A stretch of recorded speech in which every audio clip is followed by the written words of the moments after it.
Por que será que relacionamentos são tão difíceis? Eu queria fazer uso do mito da Eco e do Narciso para a gente poder pensar um pouquinho sobre isso.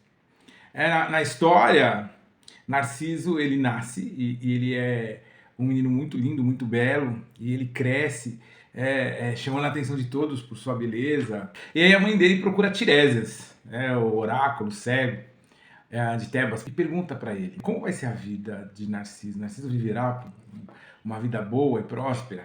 E Tiresias responde que ele viverá uma vida longa e próspera, desde que ele não veja a sua imagem refletida, né? Então, os pais de Narciso, eles escondem todos os espelhos da cidade de Beócia para que Narciso nunca se veja no espelho.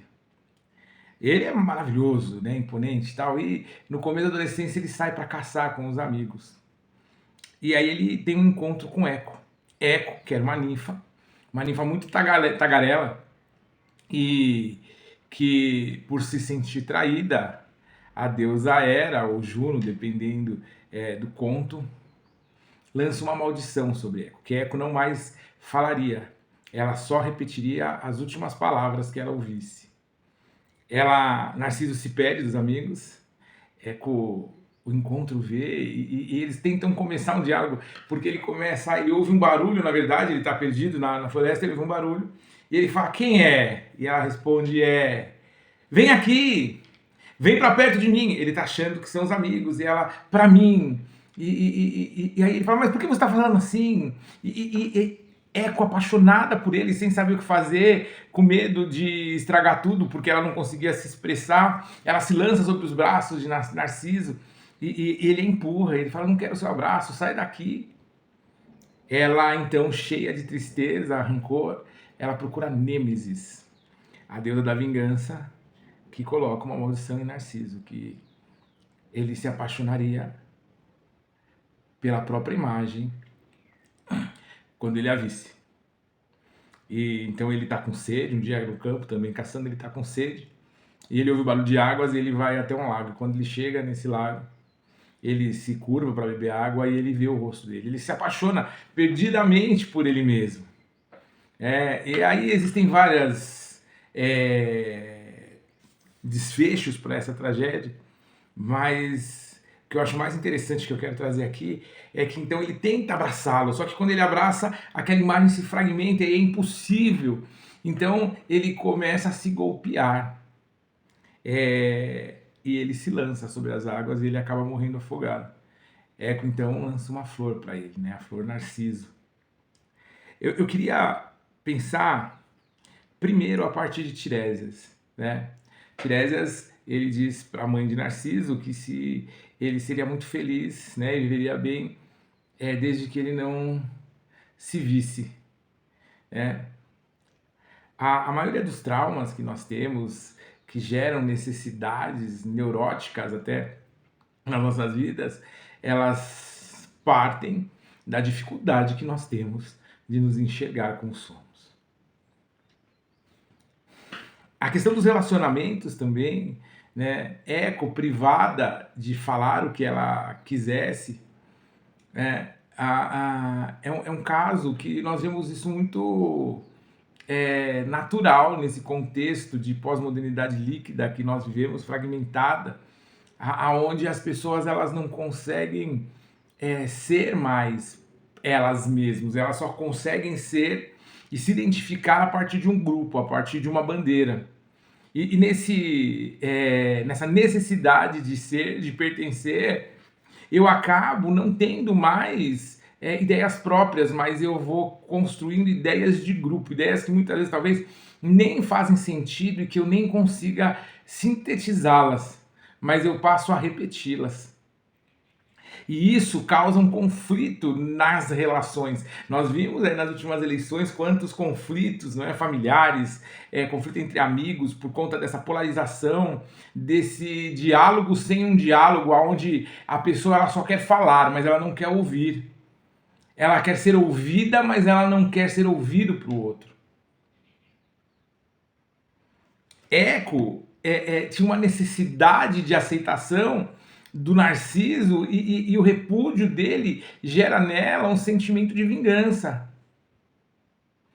Se eu sofro por ele, que ele sofra da mesma forma por outro. Percebe que isso é uma coisa, uma fantasia.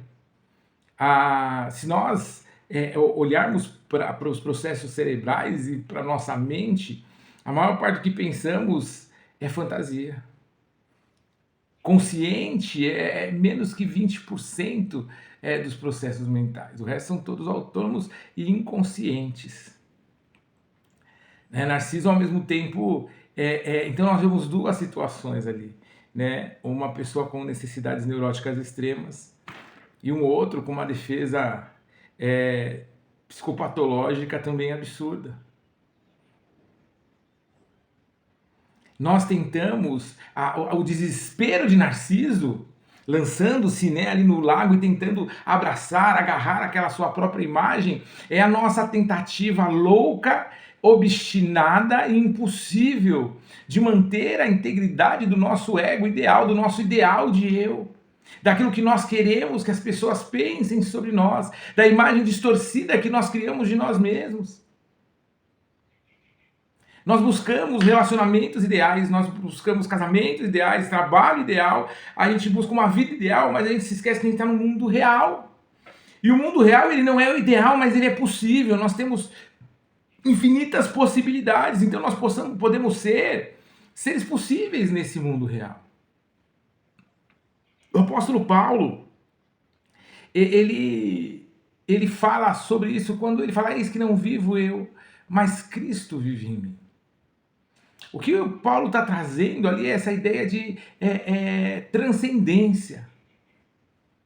Aonde eu não fico mais preso a essa vaidade, a esse orgulho, a esse egoísmo e ecoísmo. Porque a gente fala muito sobre narcisismo, mas esquece do ecoísmo.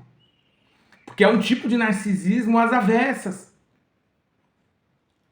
Aonde eu preciso da beleza do outro, eu preciso do poder do outro. É esse movimento neurótico que a gente tem, essas necessidades neuróticas de ser a partir do outro. Mas não tendo o outro como referência, mas tendo como um ideal, como algo que não é real também. Por isso que os nossos relacionamentos, eles são fracassados. Por isso que os nossos relacionamentos, eles são cada vez mais líquidos, mais fluidos. Eles se desfazem no primeiro conflito, na primeira tensão. Porque nós não nos relacionamos com o outro, mas nós nos relacionamos com o nosso eu no outro, o eu que a gente identifica no outro, o eu que a gente fantasia no outro. A necessidade da mais-valia do outro para que eu possa me sentir bem. E aí o que a gente precisa fazer? Como Drummond ele fala, fazer aquela difícil viagem, perigosíssima viagem de si para dentro de si, para se encontrar, para se entender, para se compreender. Ação e observação. Porque me conhecendo, sabendo das minhas fraquezas, das minhas potencialidades, eu vou poder perceber quem eu sou e o que eu quero, e o que eu não quero. E eu consigo enxergar no outro também um outro que pensa, que sente, que deseja, que quer e não quer coisas também. E eu vou tratar o outro ali como eu queria ser tratado. Não para que ele me faça o mesmo, mas porque eu entendo que isso é o certo. É isso que a Bíblia quer dizer quando ela fala no teu próximo como a ti mesmo. Se eu não me conheço, se eu não me reconheço, eu não consigo reconhecer o outro. E é por isso que os nossos relacionamentos tendem ao fracasso.